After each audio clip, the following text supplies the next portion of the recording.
बिस्मिल्लाहिर्रहमानिर्रहीम। ये दूसरा सबक है अद्दर्सुसानी, दूसरा सबक। ठीक है, सबक नंबर 2 नहीं, दूसरा सबक। सानी का माना होता है दूसरा, दो नहीं होता। तो दूसरा ये मर्तबे के लिए आता है, दूसरा सबक। पहले सबक और दूसरे सबक, पहला सबक और दूसरा का सबक बिल्कुल सेम है। ठीक है, जो चीज़ें आपको पहले सबक में समझाई गई हैं सेम वही चीज़ें इस सबक में भी हैं। ठीक है, फ़र्क क्या है कि पहले सबक में इसमें इशारा मुज़क्कर इस्तेमाल किया गया था और उसके साथ जो ख़बर लगी थी वो भी मुज़क्कर थी। ठीक है, इसी तरह जो दूसरा सबक है इसके अंदर इसमें इशारा भी मुअन्नस है और जिसकी तरफ इशारा किया जा रहा है वो भी मुअन्नस है, मुशारुन इलैह। ठीक है, बस ये फ़र्क है। पहले सबक में सब मुज़क्कर थे, अब यहाँ सब मुअन्नस हैं, बस और कुछ भी नहीं है। बाकी सेम वही सबक है, सेम वही चीज़ें हैं जो पिछले में होगी। माँ हाज़िही सेम वही है, मन हाज़िही सेम वही है। ठीक है, तो माँ और मन के बारे में जो मैंने पहले सबक में बताया था सेम यहाँ पर भी यही है कि माँ गैर ज़वील अक़ूल के लिए अगर गैर ज़वील अक़ूल की तरफ इशारा करके आपने सवाल करना है तो माँ हाज़िही बोलेंगे अगर वो मुअन्नस है। ठीक है, तो अगर ज़वील अक़ूल की तरफ, कोई अक्ल वाले की तरफ आपने इशारा करके सवाल करना है तो मन हाज़िही बोलेंगे। ठीक है, अगर वो मुअन्नस है। तो आइए पढ़ते हैं। हाज़िही साअतुन ये घड़ी है, हाज़िही कुर्रासतुन ये कापी है, हाज़िही ज़हरतुन ये कली है, मा हाज़िही ये क्या है। ठीक है, तो ये सब मुब्तदा ख़बर है। हाज़िही साअतुन ये मुब्तदा ख़बर है, मा हाज़िही भी मुब्तदा ख़बर है। अब पूछ रहे हैं मा हाज़िही ये क्या है, तो आपने माँ को हटा देना है जवाब देने के लिए और हाज़िही को यूं ही बरकरार रखना है और आगे जिस चीज़ की तरफ भी वो इशारा करके पूछ रहा है आपने वो चीज़ लगा देनी है। साअतुन ये घड़ी है, मा हाज़िही ये क्या है, हाज़िही कुर्रासतुन ये कापी है, मा हाज़िही ये क्या है, हाज़िही ज़हरतुन ये कली है, मा हाज़िही ये क्या है, हाज़िही मिस्तौरतुन ये पैमाना है, स्केल है, फुट्टा है, मा हाज़िही ये क्या है, हाज़िही महफ़ज़तुन ये बैग है, मा हाज़िही ये क्या है, हाज़िही गुरफ़तुन ये कमरा है। देख रहे हैं सब के सब मुअन्नस इस्तेमाल हुए हैं, बाकी कायदे कवानीन सेम वही हैं जो पहले सबक में गुजर गए। मा हाज़िही ये क्या है, हाज़िही सबूरतुन ये तख्ता स्याह है, हाज़िही तालिबतुन ये तालिब इल्म लड़की है, हाज़िही उस्ताज़तुन ये टीचर हैं, हाज़िही खादिमतुन ये नौकरानी है, मन हाज़िही ये कौन है। ठीक है ना, तो मन के ज़रिए ज़वील अक़ूल चीज़ की तरफ करना है, इंसान की तरफ सवाल करना है। मन हाज़िही ये कौन है, तो जवाब में गैर ज़वील अक़ूल चीज़ें कलम दवात बस्ता नहीं आएंगी बल्कि ज़वील अक़ूल चीज़ें आएंगी। हाज़िही तालिबतुन ये तालिब इल्म लड़की है, ये तालिबा है। मन हाज़िही ये कौन है, हाज़िही उस्ताज़तुन ये उस्तानी है। मन हाज़िही ये कौन है, हाज़िही खादिमतुन ये नौकरानी है। मन हाज़िही ये कौन है, हाज़िही इमरातुन ये औरत है।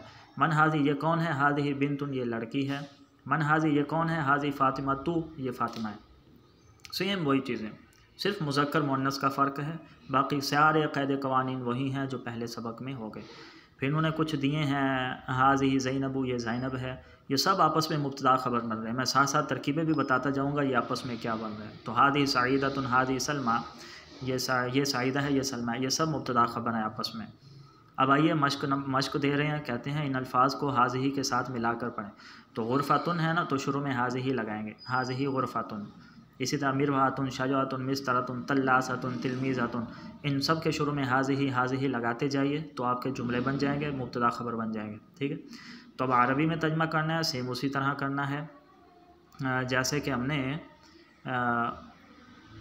पिछले सबक में किया था। ये कमरा है, तो सबसे पहले हम इसमें इशारा लगाएंगे, चूँकि कमरा मुअन्नस है ना तो इसमें इशारा मुअन्नस लगाएंगे हाज़िही, उसके बाद कमरे की अरबी लगाएंगे गुरफ़तुन, और जो मुशारुन इलैह होगा ना वो बग़ैर अलिफ लाम वाला लगाएंगे। ठीक है, अलिफ लाम वाला नहीं लगाएंगे, हाज़िहिल गुरफ़तुन नहीं कहेंगे, हाज़िही गुरफ़तुन कहेंगे, क्योंकि हाज़िही मुब्तदा बन रहा है, गुरफ़तुन ख़बर बन रही है और ख़बर नाकिरा होती है। ये दरख्त है, हाज़िही शजरतुन। ठीक है, और ये मुब्तदा ख़बर है ना, तो मुब्तदा ख़बर में से एक मुस्नद इलैह होता है, दूसरा मुस्नद होता है। ठीक है, तो मुस्नद इलैह और मुस्नद जहाँ दोनों इकट्ठे आ जाएं तो ऐसी सूरत में वो है उसी के अंदर आ जाता है के लिए कोई अलग से लफ्ज़ वज़ा नहीं किया गया अरबी के अंदर। ये आइनक है।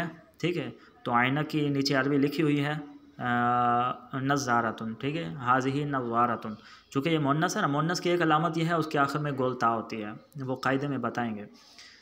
ये साइकिल है, ये घड़ी है, इसी तरह ये सब आप बना लीजिएगा। अब उर्दू में तर्जुमा करना है, हाज़िही मिरवाहतुन ये पंखा है, हाज़िही नव्वारतुन ये ऐनक है। हाज़िही इमरातुन ये औरत है। हाज़िही साअतुन ये घड़ी है। हाज़िही वर्दतुन ये फूल है। वर्दतुन किसे कहते हैं? गुलाब के फूल को। हाज़िही उम्मुन ये अम्मी है। हाज़िही बिन्तुन ये बच्ची बेटी है, लड़की है। ठीक है, तो इसी तरह आप बाकी कर सकते हैं। कायदा क्या है? हाज़िही ये भी इसमें इशारा है और मुफ़रद मुअन्नस के लिए इस्तेमाल होता है। पहले सबक में हाज़ा था, वो मुफ़रद मुज़क्कर के लिए इस्तेमाल होता था। इस सबक में हाज़िही है, ये मुफ़रद मुअन्नस के लिए इस्तेमाल होता है। और ये हाज़िही के ज़रिए इशारा उस शय की तरफ किया जाएगा जो करीब हो, नज़दीक हो। ठीक है, और मुअन्नस की पहचान बता रहे हैं कि इसके आखिर में आमतौर पर गोलता होती है कि अगर वक़फ़ करेंगे तो वह हा से बदल जाएगी। मसलन इमरातुन है, वक़फ़ करेंगे तो इमराअह हो जाएगा। ठीक है, तो ये कुछ इन्होंने अल्फाज लिखे हैं, इन अल्फाज को देख लीजिए। ऊपर सबक में जो अरबी अल्फाज इस्तेमाल हुए हैं ना, तो उनका यहाँ तर्जुमा लिखा हुआ है ताकि आपको अरबी बनाने में आसानी हो।